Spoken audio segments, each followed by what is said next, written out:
여러분 안녕하세요. 표실장입니다. 오늘은 약속드렸던 에어비앤비에 관해서 제가 찍어 보려고 하는데요. 우선 자 여러분, 약간 신축 아파트 느낌으로 너무 좋은 투룸이잖아요. 여러분이라면 이 투룸을 월세로 100만 원을 계약을 해서 매달 500만 원 정도 수익이 난다고 하면 계약을 하실 건가요? 안 하실 건가요? 당연히 바보가 아닌 이상 수익이 5배인데 하시겠죠?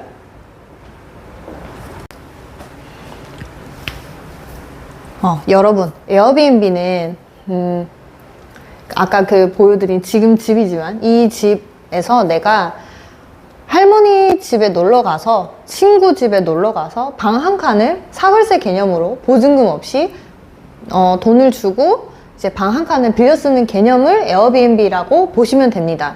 저도 이제 많이 어릴 때 이제 혼자서 LA에 이제 여행을 간 적이 있는데요. 그때 제가 그 LA에 계시는 할머니 한 분 거주하시는 집에서 에어비앤비 계약을 해서 제가 지냈었어요. 괜찮았어요. 되게 좋았어요. 그 할머니 집에 오랜만에 내려가서 놀러 간 느낌이어가지고 거기서 지냈고, 그 할머니 집에 방이 3개였던 것 같은데 그 집에 제가 할머니랑 저랑 둘이서 지냈어요. 할머니도 계속 지내시고, 할머니가 밥도 해주시고 뭐 이것저것 알려주시고, 그 주변에 자녀분들 있으신데 자녀분들 오셔가지고 저녁에 막 맛있는 거 먹고 막 그랬거든요. 그래서 저한테는 되게 에어비앤비는 좋은 기억으로 남아 있습니다, 여러분. 여러분들도 이거 보시는 분들도 보통 이제 해외여행 가시거나 하면은 에어비앤비 이용하셨을 거예요. 제가 나중에 뭐 계속 누누이 뭐 찍으면서 뒤에 말씀드리겠지만, 에어비앤비는 그거예요. 내가 친구 집에, 할머니 집에 놀러 가는 개념으로 그 살고 있는 집에서 이제 방 한 칸을 빌려 쓰는 개념이다. 이게 바로 에어비앤비입니다, 여러분. 10월부터 이제 그 불법 걸러내겠다고 이제 발표하면서 좀 많이 핫하죠, 요즘 에어비앤비. 그래서 제가 최대한 쉽게 이제 에어비앤비 그리고 불법 에어비앤비에 대해서 설명드리려고 영상을 찍게 되었어요. 따라오시죠. 고고고. 이렇게 찍어야겠다. 여러분, 에어비앤비는 지금 우리나라에서 이제 2014년도 정도부터 시작을 해가지고, 이제 올해가 2024년이니까 이제 약 10년 정도 이제 해오고 있는데요. 아무래도 이제 뭐든 처음 뭔가를 시작할 때는 좀 미숙한 부분들이 있을 거잖아요. 에어비앤비도 마찬가지로 이제 처음에 시작할 때 뭐 규제나 법들이 많이 미숙했기 때문에 이제 그런, 저희는 용어를 법꾸라지라고 하거든요. 이제 민법 김덕수 선생님이 알려주셨는데, 법을 피해가는 미꾸라지라고 해가지고 그렇게 좀 미숙한 점을 이용해서 아직도 불법으로 이제 운영하고 있는 에어비앤비는 성행하고 있습니다. 왜냐면 이게 제가 찾아보니까 궁금해서, 에어비앤비를 내가 불법으로 들켰을 때 지금 현재 상황으로는 약 100만 원에서 200만 원 정도 벌금을 내는 거라고 나오는데, 예를 들면 이제 내가 여러 개 불법적으로 에어비앤비 하면서 만약 월 1000만 원에서 2000만 원 정도 수익이 난다면 바보가 아닌 이상은 그냥 900만 원을 버리지는 않을 거 아니에요. 이제 벌금 내고 나머지 그래도 900, 뭐 800 이렇게 버시는데, 그렇기 때문에 이제 아직까지는 불법적인 에어비앤비가 많이 성행을 하고 있고, 이게 좀 문제가 많이 될 것 같아서 지금 이제 국가에서 많이 이제 규제를 하려고 한답니다, 여러분. 근데 궁금한 게 그거죠. 이제 불법 에어비앤비가 왜 안 좋은가라고 이제 궁금해 하실 거예요. 근데 이제, 좀 쉽게 설명드리면은, 내가 이제 원룸이나 투룸, 뭐 요런 거 집을 구하실 거 아니에요, 여러분들이? 구하실 때, 전입신고 안 되는 집, 그리고 위반, 뭐 불법적인 건축물 안에 내가 월세를 내고 들어간다고 생각하시면 되세요. 그럼 예를 들면 내가 7일치 에어비앤비 7일 월 그 요금을 결제를 하고 내가 살고 있는데, 당일날 짐을 풀고 자는 와중에 갑자기 막 너무 시끄러워. 눈을 딱 떴는데 막 아저씨들 흉악한 아저씨 막 들어와가지고 막 싱크대 떼가고 막 나가라고 해요. 그랬을 때 그냥 쫓겨납니다. 뭐 내가 뭐 어떻게 해달라고 할 수 있는 그게 없어요. 손님 입장에서는 안 좋은 거 맞잖아요, 사실. 그렇기 때문에 이제 우리나라에서는 에어비앤비를 진짜 에어비앤비처럼 운영할 수 있도록 이제 하나하나 이제 규제하려고 하는 것 같아요, 여러분. 그렇다면 도대체 어떻게 에어비앤비를 운영을 해야 되는가라고 생각할 수 있는데 좀 많아요. 네, 이거를 다 지켜주셔야지 내가 우리 집의 방 한 칸을 빌려줄 수 있습니다, 여러분.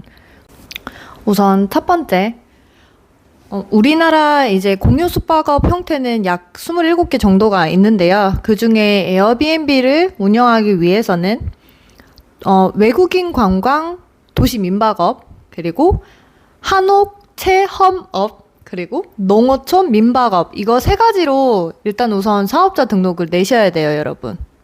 보통 이제 우리나라에서 불법적으로 성행하고 있는 도시 지역에 하고 있는 에어비앤비는 이제 관광진흥법에 의한 이제 외국인 관광 도시 민박업을 사업자 등록을 내가지고 내가 운영을 해야 되는데요. 이거를 내기 위해서 또 요건들이 있어요. 여러분, 일단은 이제 그 에어비앤비를 운영할 때 보통 도시에 외국인 관광 도시 민박업을 이제 사업자 등록해서 한다고 했잖아요. 외국인 관광, 되게 어렵네. 외국인 관광 도시 민박업은 외국인 분들이 이제 우리나라 한국에 들어왔을 때 한국의 가정 문화를 체험할 수 있도록 하는 게 취지예요, 여러분. 그래서 일단 첫 번째, 외국인 상대로 해야 됩니다. 그걸로 운영을 할 때 한국인은 받으시면 안 돼요. 그것도 불법이에요. 외국인 대상으로 한다, 첫 번째. 그리고 두 번째는 아까 말씀드렸다시피 그 가정 문화 체험을 하는 거기 때문에 주거 시설에서 내가 운영을 해야 돼요. 뭐 예를 들면 뭐 아파트 연립, 뭐 다가구, 뭐 단독 다세대 있잖아요. 그런 주거 시설에서 이제 내가 운영을 해야 되고 면적도 제한이 있더라고요. 약 69평 이하로 해가지고 내가 운영을 해야 되고 여기서 걸리는 게 오피스텔이죠. 오피스텔은 여러분 일단은 그냥 기본적으로 집으로 보는 게 아니라 오피스텔은 상가예요, 여러분. 뭐 주거용 시설로 쓰는 게 아니기 때문에 오피스텔은 에어비앤비를 운영할 수 없다, 이렇게 되어 있어요. 뭐 이쪽에 제가 띄울 테지만 부산 이제 법원에서 판례도 나왔거든요. 오피스텔에서 에어비앤비를 불법적으로 며칠 운영하시던 분이 이제 두드려 맞으셨어요. 그래서 오피스텔에서도 내가 에어비앤비를 운영할 수 없다. 외국인 관광 도시 민박업을 운영할 수 없다. 이렇게 생각하시면 됩니다. 그리고 세 번째는 실거주 요건이 있어요, 여러분. 제가 아까 에어비앤비 체험한 거 말씀드린 것처럼 내가 해외여행을 가서 한국에 여행을 가가지고 뭐 할머니 집에 놀러 갔듯이 친구 집에 머무르듯이 그렇게 방 한 켠을 사글세 개념으로 돈을 받고 빌려주는 개념이 이제 외국인 관광 도시 민박업 에어비앤비 형태인데요. 그렇기 때문에 실거주 의무가 있어가지고 이제 전입이라든지 거주를 하고 있어야 됩니다. 내가 운영을 하려고 하면 거주를 해야 돼요. 쉬워요, 여러분. 이거를 뭐 복잡한 거 없어요. 어려운 거 없어요. 그래서 일단 원룸이 안 되죠, 여러분. 같은 방에 잘 수는 없으니까 어떤 투룸 이상으로 구성된 집에서 운영을 해야 되는 거고, 내가 에어비앤비 이제 쭉 둘러봤는데 뭐 방 한 칸이다? 불법입니다. 쭉 둘러봤는데 집주인이 없다? 온데간데 없다? 오며 가며 없다? 네, 불법입니다. 그냥 뭐 오피스텔, 뭐 인덕션 올려져 있는 오피스텔에서 하고 있다? 불법입니다, 여러분. 그렇게 생각하시면 될 것 같아요. 근데 내가 원룸에서 억지로 에어비앤비 운영할 수 있는 방법은 있어요, 여러분. 요즘 이슈잖아요. 생활형 숙박시설이라는 건데요. 내가 굳이 그 생활형 숙박시설 한 건물 내에 30개를 사셔서 법인이나 사업체 위탁을 맡기셔가지고 운영하시면은 굳이 억지로 원룸을 이제 그 에어비앤비 외국인 관광 도시 민박업 에어비앤비를 운영할 수 있습니다.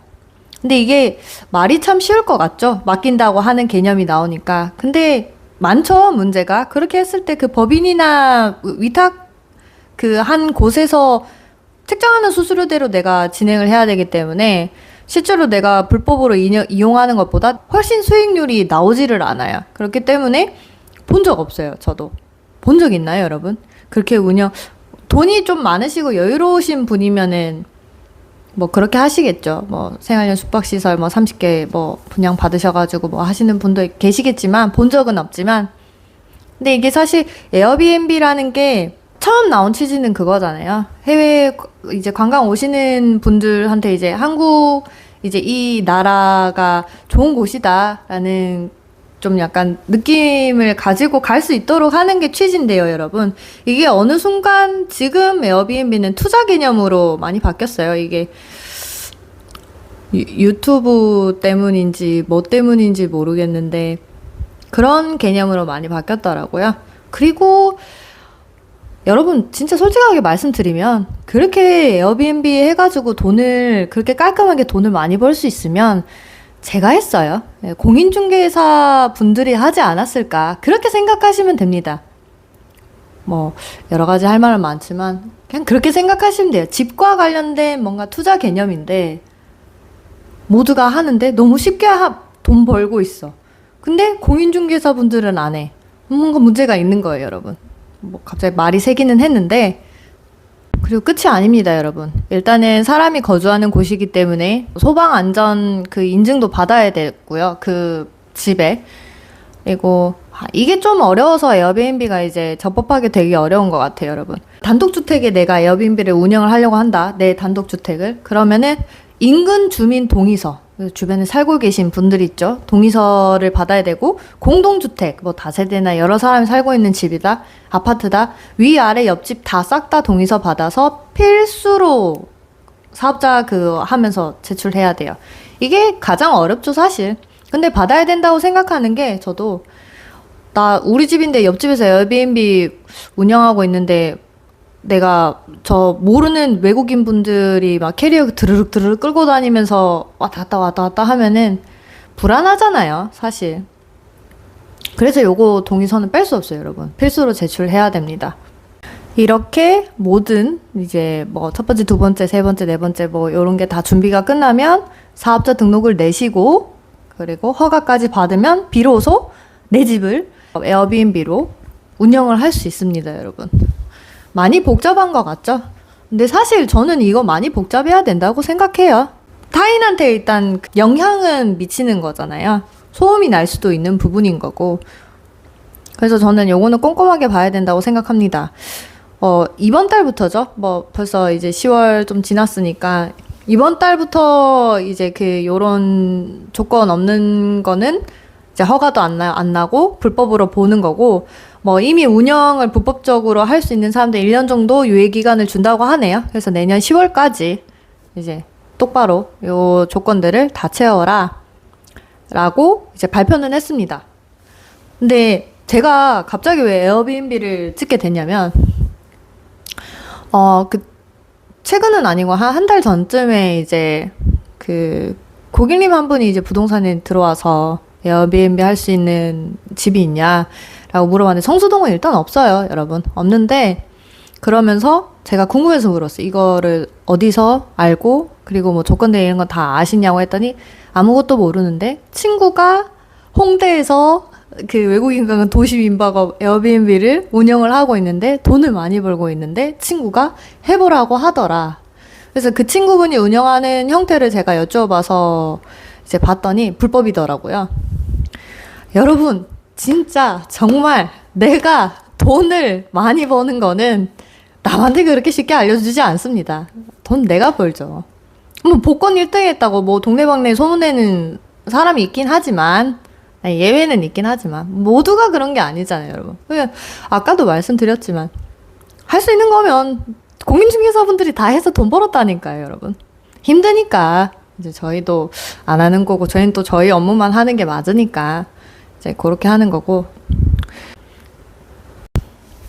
자, 여러분, 우리나라 국세청에 따르면은 이제 뭐 22년, 23년도에 이제 반 이상이 불법이 적발이 됐고, 뭐 국정감사에 따르면은 작년에는 뭐 예를 들면 100군데 중에 98곳이 세금 신고를 안 했다고 해요. 에어비앤비 운영하시는, 불법적으로 운영하시는 분들이.